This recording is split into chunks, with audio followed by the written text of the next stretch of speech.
Kembali di Metro Siang, pemirsa, pasca pembunuhan dosen yang dilakukan oleh seorang mahasiswa, pihak Rektorat Universitas Muhammadiyah Sumatera Utara atau UMSU meliburkan kegiatan kampus selama 2 hari. Di setiap pintu gerbang masuk tertera pengumuman bahwa pihak Rektorat meliburkan kegiatan kampus selama 2 hari ke depan. Hal ini dilakukan sebagai bentuk duka cita atas peristiwa yang terjadi di Fakultas Keguruan Ilmu Pendidikan. Sementara dari hasil visum, korban diketahui mengalami luka tusuk di bagian leher sebanyak 8 tusukan, serta sayatan di beberapa bagian tubuh lain. Rencananya jenazah Nur Ain akan dimakamkan siang ini di Deli Serdang, Sumatera Utara. Almarhumah meninggalkan seorang suami dan 4 orang anak. Setelah diperiksa selama 10 jam oleh tim penyidik Polresta Medan, kesimpulan sementara motif pembunuhan dosen di Medan, Sumatera Utara adalah dendam. Tersangka mengaku diancam tidak akan diluluskan dalam mata kuliah yang diajarkan oleh korban. Baik, jadi hasil pemeriksaan yang kita laksanakan sejak tadi malam terhadap tersangka Roy, ini diketahui motifnya adalah dendam terhadap dosen, terhadap korban, di mana korban ini selalu memarahi si tersangka. Kemudian ketika si tersangka tidak membawa buku dalam pelajaran kelas dosen ini. Jenazah dosen Nur Aini Lubis akan dimakamkan siang hari ini di pemakaman umum yang tidak jauh dari lokasi rumah duka. Sejumlah sivitas akademik dari Universitas Muhammadiyah Sumatera Utara turut hadir di rumah duka mengikuti proses pemakaman. Rekan Andika Bakti akan melaporkan informasi selengkapnya dari Medan, Sumatera Utara. Andika, siapa saja sivitas akademik yang hadir di rumah duka untuk mengikuti pemakaman? Zilvia, seluruh sivitas akademika dari Universitas Muhammadiyah Sumatera Utara hadir di rumah duka yang terletak di Desa Baru, Kecamatan Pancerbatu, Kabupaten Deli Serdang, Sumatera Utara ini.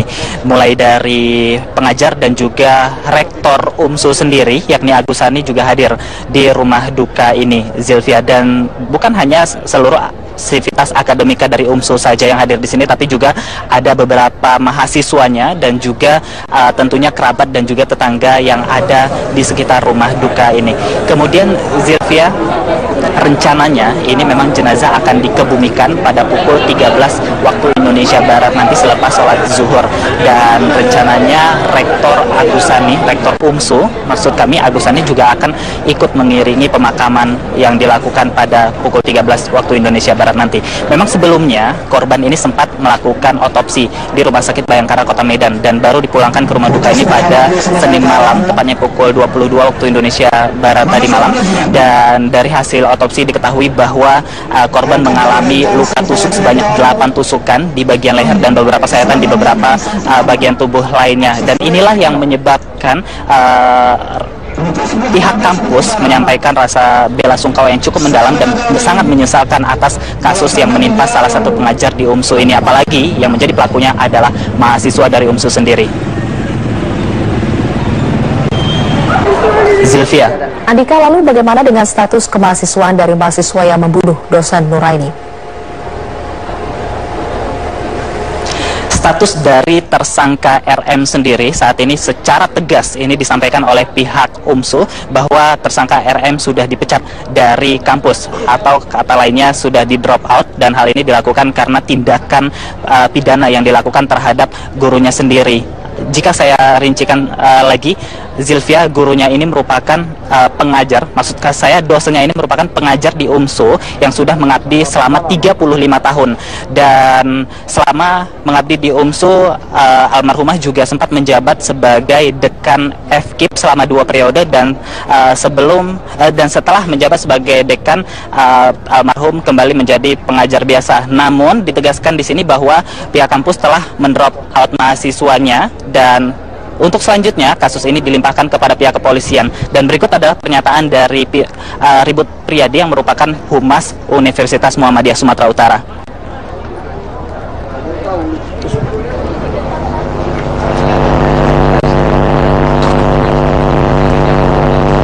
Memang ini tersangka pelakunya lah. Pemirsa, Hari Buruh Internasional diharapkan menjadi momen perayaan, bukan untuk unjuk rasa besar-besaran dan anarkis. Tuntutan buruh nyaris sama setiap aksinya, yaitu kenaikan upah minimum, namun di sisi lain kualitas buruh Indonesia masih dianggap rendah. Kita cuma menyampaikan bagaimana peringatan Hari Buruh seluruh Hari Buruh Internasional yang diperingati setiap tanggal 1 Mei selalu diwarnai dengan demonstrasi massa besar-besaran dan tak jarang berujung anarkis. Menurut Konfederasi Serikat Buruh Sejahtera Indonesia, salah satu wacana yang didengungkan dalam unjuk rasa adalah kebijakan pemerintah terkait buruh yang justru dibuat tanpa melibatkan buruh, sehingga pengupahan buruh selalu menjadi tuntutan karena dianggap tak sesuai dengan kebutuhan pokok hidup. Buruh kini menuntut setidaknya ada 84 komponen hidup layak yang harus dipenuhi. Menyentuh keadilan, umumnya pengusaha yang kecil dengan pengusaha yang besar sama aja. UMP ini kan harus ada perbedaan. Terus ada sektor, saya kira harus sektor mana sektor yang padat karya, bagaimana sektor yang padat modal. Di balik tuntutan buruh yang melulu soal kenaikan upah, kualitas keterampilan buruh Indonesia dinilai masih rendah. Pemerintah dan pelaku industri diharapkan dapat ikut andil dalam peningkatan keterampilan buruh.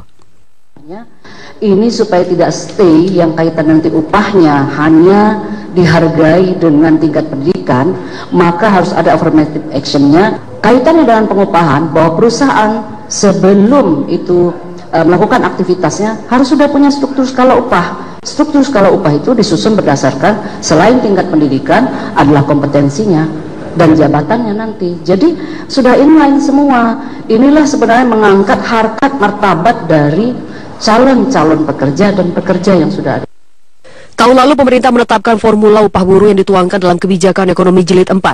Dijelaskan skema kenaikan upah akan mengikuti inflasi dan pertumbuhan ekonomi, sehingga akan lebih adil dan terproyeksi. Kementerian Ketenagakerjaan telah menetapkan upah minimum provinsi 2016 di masing-masing provinsi.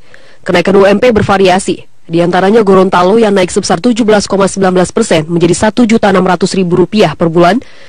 DKI Jakarta naik sebesar 14,81% menjadi Rp3.100.000 dan Sulawesi Selatan naik 12,5% dari UMP tahun lalu menjadi Rp2.250.000 per bulan. Dalam kondisi ekonomi Indonesia saat ini, investor hanya tertarik pada sektor modal. Oleh karena itu, kini saatnya dibutuhkan kreativitas semua pihak, baik pemerintah, pengusaha, dan buruh, agar dapat menciptakan iklim kerja yang berkesinambungan. Di satu sisi, kaum buruh dapat merasakan pendapatan yang layak, di sisi lain, para kaum pengusaha dan investor dapat merasakan adanya peningkatan kualitas dan produktivitas usahanya. Sementara pemerintah dapat menggenjot roda perekonomian ke arah yang positif. Tim Liputan Metro TV. Proyek yang penuh manipulasi dan juga korupsi miliaran rupiah ini akhirnya diteruskan dengan berbagai catatan. Mega proyek Hambalang sempat mangkrak dengan kerugian negara yang tidak sedikit. 4 tahun sudah pembangunan proyek Hambalang terbengkalai. Bangunan yang diperuntukkan sebagai pusat pelatihan dan pendidikan olahraga, kini kondisinya tidak terawat.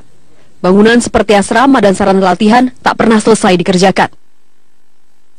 Pada awal pembangunannya, mega proyek ini telah menelan uang negara 2,5 triliun rupiah. Angka yang fantastis untuk proyek yang berdiri di lahan seluas 32 hektar. Setelah bertahun-tahun mangkrak, Presiden Joko Widodo menyambangi Hambalang pada Maret 2016. Dalam tinjauannya, Jokowi mengungkapkan kesedihannya melihat aset negara yang terlantar. Jokowi juga mempertimbangkan kelanjutan proyek Hambalang setelah dilakukan audit teknis oleh Kementerian Pekerjaan Umum dan Perumahan Rakyat. Perlu keputusan. Apakah dilanjutkan atau tidak dilanjutkan? Kalau dilanjutkan, untuk apa? Apakah masih seperti lama untuk sekolah olahraga? Atau mungkin dirubah? Bisa aja dirubah jadi Wisma Atlet misalnya. Atau dirubah jadi untuk Platnas. Atau dirubah jadi Rusunawa. Atau dirubah nggak tahu, atau pilihan yang kedua dibiarkan seperti ini. Tetapi sekali lagi, yang paling penting adalah penyelamatan aset negara, kuncinya di situ. Pembangunan Hambalang terpaksa dihentikan karena tersandung kasus korupsi. Skandal tersebut menyeret politikus Partai Demokrat Anas Urbaningrum, Angelina Sondah, dan Menteri Pemuda dan Olahraga Andi Malarangeng. Para politisi itu telah divonis bersalah karena melakukan markup dan menerima suap serta komisi dari sejumlah pihak. Hasil penyelidikan KPK menyebut korupsi Hambalang merugikan negara 463,6 miliar rupiah. Tim Liputan Metro TV. 2003, Undang-Undang Ketenagakerjaan beberapa kali mengalami revisi. Kali ini Apindo mendorong agar revisi undang-undang ini dapat dibahas kembali secara tripartit atau dengan melibatkan pemerintah, pengusaha, dan pekerja dengan melihat kondisi terkini. Apindo menilai saat ini revisi Undang-Undang Ketenagakerjaan sangat dibutuhkan untuk menciptakan iklim usaha yang adil dan kondusif. Undang-Undang Ketenagakerjaan mengatur pesangon, outsourcing, status PKWT, perselisihan hubungan jaminan sosial, PHK, dan putusan sela. Mengenai hal yang terkait di dalamnya, Ketua Apindo Haryadi Sukamdhani mengatakan agar pembahasan dapat mempertimbangkan kondisi nasional yang fluktuatif. Sebagai contoh, perihal pengupahan harus dibuat mekanisme yang adil bagi pengusaha dan pekerja. Mekanisme upah minimum saat ini masih mengacu pada keputusan kepala daerah, bukan mengacu pada supply dan demand tenaga kerja secara rasional. Ini kita mesti bicara mekanisme yang terbaik seperti apa. Jangan sampai seperti saat ini karena kita tidak berhati-hati di dalam mengambil suatu mekanisme ataupun suatu sistem pengupahan yang tepat, sehingga misalnya contohnya adalah kita kehilangan industri padat karya kita yang sekarang ini menikmati industri padat karya malah jadi akhirnya malah Vietnam gitu kan. Sedangkan kita memerlukan sekali lapangan pekerjaan untuk angkatan kerja baru kita yang jumlahnya hampir 2,5 juta orang setiap tahun.